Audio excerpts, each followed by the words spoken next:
Now I'm going to present you how to compute the HPI for a portfolio. You take an example from this table. There are three stocks here, or three investments, A, B and C. And the number of shares for A is 100,000. Number of shares for B is 200,000. Meanwhile, C have 500,000 number of shares. The beginning price of share A is 10 ringgit. The beginning price of share B is 20 and C is 30. This is the beginning market value of A.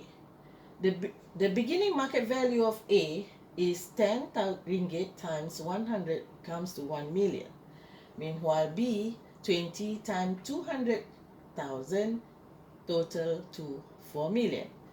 And stock C have a 500 number of shares times 30 ringgit comes up to 15 million. Now, the total of the beginning market value for the whole tree is 20 million. And this is the ending price. For A is 12, B is 21, and C is 33. So at the end of the investment, the market value will be from the price, ending price is 1.2 million, and for B is 4.2 million, and for C is 16.5 million. Okay, so the total ending market value is 21.9 million. Okay. So how to calculate HPR? As you know, you take the ending value divided by the market value, you will get a HPR of 1.2 for A and 1.05 for B and 1.10 for C. And when you get the HPY percentage, you minus 1, this is 20%. HPR minus 1, you get 5%. 1.1 minus 1, you get 10%. And these are the market weight for each of the investment. For stocks A is 0.05, and for stock B is 0.20, and for stock C is 0.75. How do you calculate the weight? You have to take the total, the beginning for stock A. How do you get this 0.5? Alright, you have to take this 1 million, the beginning market value, divided with the total of the beginning market value, that is 20 million. You will get 0.05, and the rest is the same. You take the 4 million divided by 20 million, you will get 0.20. You take 15 million divided by 20 million, you will get 0.75. That is how you calculate the market weight. And then you can get the weighted of the HPY, holding period yield. How do you get that HPY? You can calculate, let's say for stocks A. You take the 20% HPY and times with 5% market weight. Alright? Then you will get 0.01.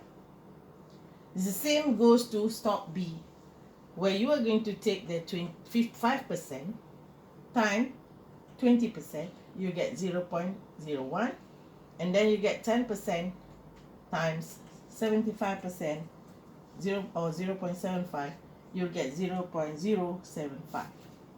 Therefore, after you compute the whole thing here, you can get the HPR and HPY for a portfolio.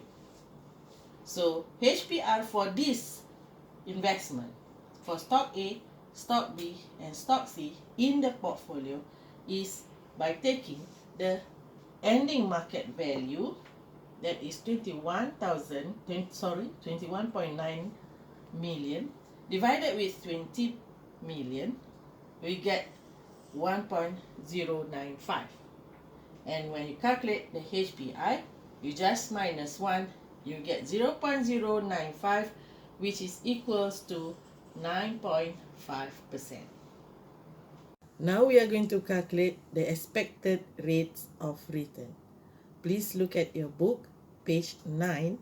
We are still in chapter 1. Okay, this 1.6, okay, it show you how or the formula to calculate the expected return from an investment, where you are going to take the sum of probability of return time with the possible return. The expected return is this. If you look at the formula, you have to take all. If you have 3 investment, means you have to take P1 times R1 plus P2 times R2 plus P3 times R3 and so on. Therefore, this will be the formula to calculate the expected return. Now look at this example. There are 3 probability and 3 rates of return with the economic conditions stated here. The strong economy, there's no inflation, the probability of getting that return is 15% and the rate of return is 0.2. When the economy is weak and it is above average of inflations, the probability is also 15%, with the rate of return is minus 0.2. But when there is no major change in the economy, the probability to get back the return is 0.70. Then the rate of return is most likely 0.10. So if you follow the formula given to you just now, okay, you put in all the figures here from these conditions, it becomes 15 times 20 plus 15 times minus 20, 0.20, and also plus the 0.7 times 0.1. You will get 0.07. This is the example where you have a portfolio to calculate. Now we're going to measure the risk of expected rates of return. To calculate the risk of the expected rate of return, we will use a standard deviation for this calculation. The first step is to calculate the variance. To calculate the variance, you have to take the sum of the probability times the possible return minus the expected return to the power of 2. So this will be the formula for variance. And if you take the example where the sum is 1.0 with the return of 0.05 minus the expected return of 0.05 to the power of 2, you will get a variance of 0. Therefore, in a perfect certainty, there is no variance of return because there is no deviation from expectations and therefore no risk or uncertainties.